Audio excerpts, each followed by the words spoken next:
that's a way of making money, that's a way of whatever. If I didn't give it a lot of thought and I wasn't brought up the way it was, people were just fine with it. The only thought that I had, it was how much harm we're doing. That was always in the back of my mind, you know. They only knew, you know, if they only knew, and they only knew. And the whole thing is, I guess, because even though Colombia has a lot of drugs, they don't have a lot of users, you see. And if they have users, maybe it's I've seen the people maybe doing cocaine, but there was like the lowest kind of side. You didn't see that. You didn't see people. Yes, he's a drug addict, or he has a habit, or you don't see that as you see it here. It wasn't affecting them, so they didn't care. I came to my mother-in-law, my father-in-law, and I says, hey, you know, you're going to see babies shaking from addicts. You know how much people you guys are hurting.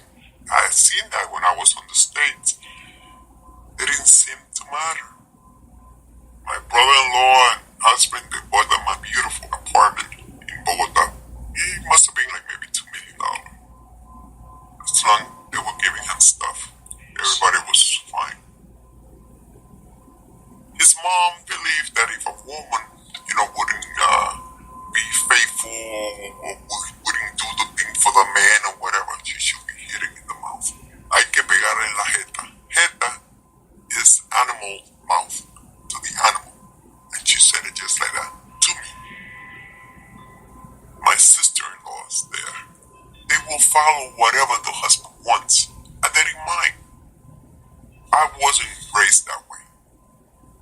But sometimes I just, you know, just play the role, you know. I just lay back and says, well, one of these days it's going to be over.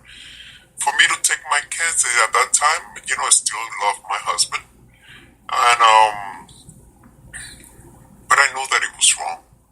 I was always there that it was wrong. I was already becoming too, maybe, Colombian thinking, you know, just saying yes sir, no sir, and doing whatever they want. Yes, maybe I was. And I don't know. You see, it's different when you already had things in life. You know, I had cars and whatever. Now I was raised in New York. Fancy car, everything, I used to see it. So it wasn't like a big deal for everybody there. It was. I was never born poor. They were, you know, that's a big deal. But once you in it, you want more and more and more. And I saw it. And the competition, it was also between the brothers. If one of the brothers has something, the other one wanted. And wanted even better. Between them, they were already fighting because of the money. It came to that family. I mean, if it is destroyed, it's because of that. The greed. And then, as they get bigger, the bigger problems they have. I used to see Americans coming in that I have to be pilots, and I have to translate for them, and you have to be very careful. And I used to see that they used to be with bodyguards and stuff, because they didn't want them to make phone calls or whatever, because we didn't know if they were, you know, working for the DEA or they were informant or what they were, you know. And I began to understand. I says, man, shoot, I'm here, I'm playing a really huge role here. I'm involved as anybody else. That used to make me not want to go to sleep, you know. That used to make me really bad. I wanted to leave this world, you know, the drugs, get away from that kind of life. Get away, you know, just get away. And my hope it was, you know, that let's go to the United States. I will talk to my husband about it. He says, don't worry, we're going to get out, you know, just make enough money to what, just want more money. You know, I think we have enough. I didn't need it, and plus what it comes with it, you know. And even though, you know, how much money I had, I wasn't content. It was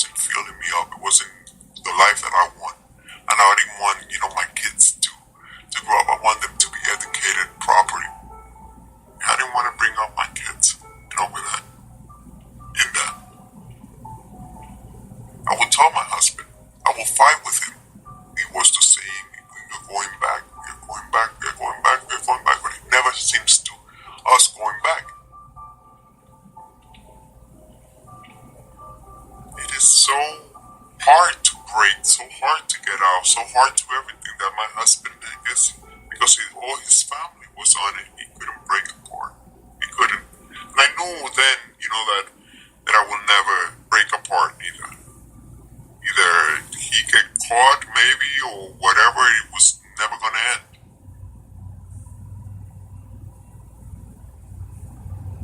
One of the mafiosos, I remember, he said over there, and this is Gotcha. I don't remember his name, but he's going Gotcha. He says, once you start building, the more you want to build. No matter, you won't be content just one house, you're going to build more. That's what it is all about. The greed, the money. The more you have, the more you want. Yeah. But it never stopped.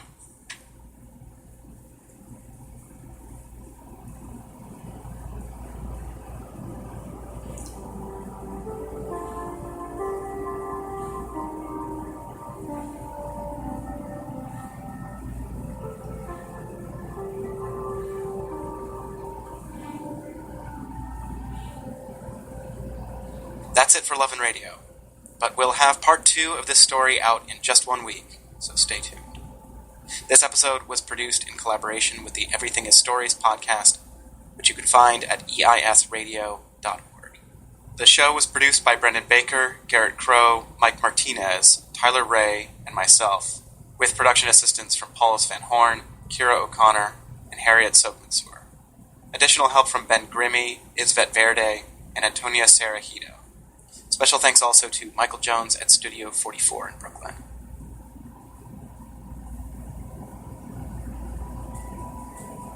Love and Radio is a production of Radiotopia, whose founding sponsors are the Knight Foundation and MailChimp, celebrating creativity, chaos, and teamwork.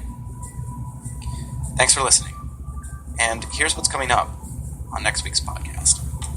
So, you gotta take that stuff out of here. I got the kids here. Says, yeah, but tell your husband to tell me what to do with it. All of a sudden, he just disappeared. And, it was like, oh, he's out on business. One day I came home and found all of these papers on her bed that said the state of New York versus my dad. Well, it all began with marijuana. Yeah, marijuana. This is how I got away from them all.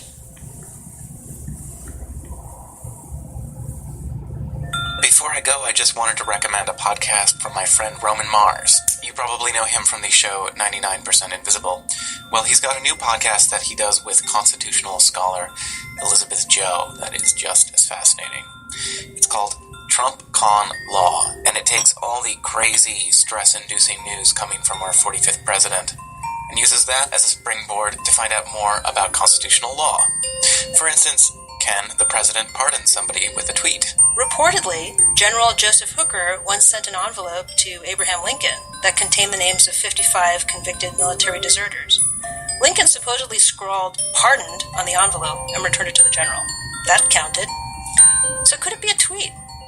So could Trump tweet tomorrow, "I, at real Donald Trump, pardon at Roman Mars for any and all federal offenses he has committed since January 20th, 2017? That's not going to fit in a tweet, but you get my idea. It's not an obviously laughable idea. Congress doesn't have the ability to place firm legislative restrictions on the pardon power, so it's not totally absurd as a valid pardon. And I'm just putting it out there that I'm cool with that, if you wanted to do it. Not that I've done anything, but, couldn't hurt. What I like about the show is that Roman and Elizabeth are channeling our political shitstorm into something really constructive. So unlike a lot of other politics podcasts, you walk away feeling a little more empowered. You can find TrumpCon Law at radiotopia.fm or wherever you get your podcasts. Thanks. Radiotopia from PRX. Well, everybody, I hope you enjoyed that podcast. I hope you enjoyed listening to that family thing that got involved, that when they got involved in the mafia and stuff. And we will continue the series, probably tomorrow sometime, Tomorrow is Saturday. Well, today is Saturday. I plan to do a couple of maybe.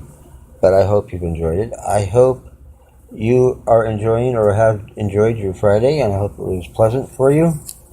Again, we're live from San Antonio, Texas, right here at www.speaker.com/Brian's podcast, speaking about families and things that have happened to them, how they got mixed up in the mafia.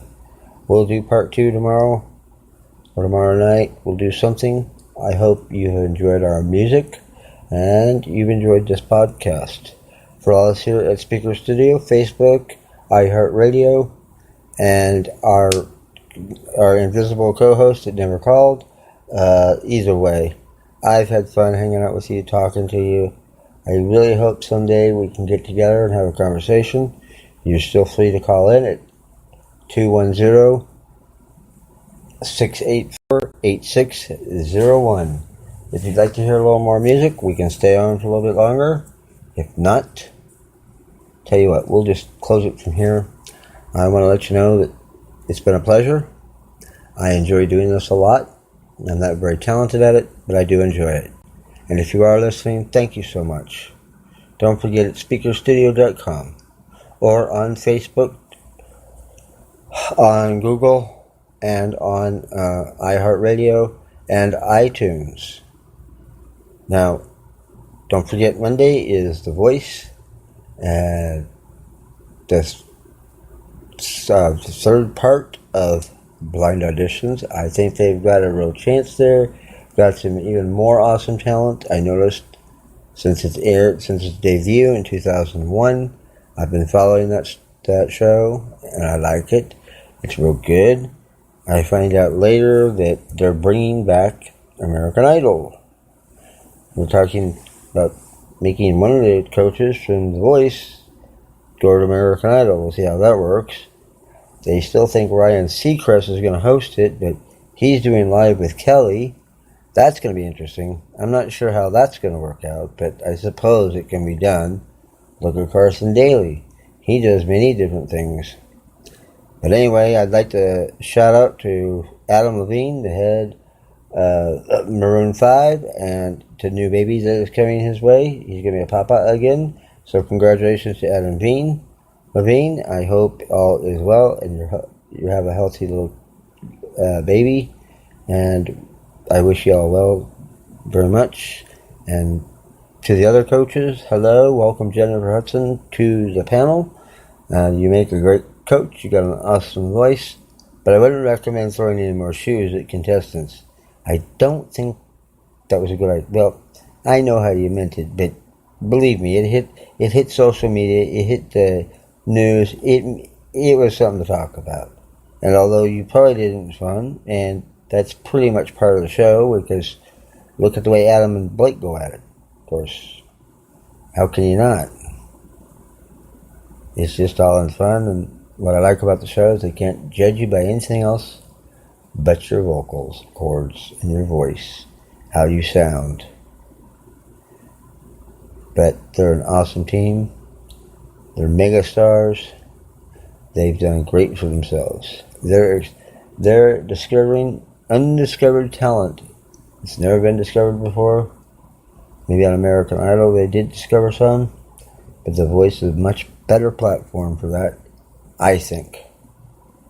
I don't know what you think, but that's okay. It's now 1:58 a.m. It's going on 2 o'clock. You're listening to Brian Hammond live from San Antonio, Texas. This has been my podcast. Join me tomorrow as we continue with the series and other things, music, and we'll take it from there. Maybe tell some jokes. You have a great night and enjoy your Saturday. But until then, be safe,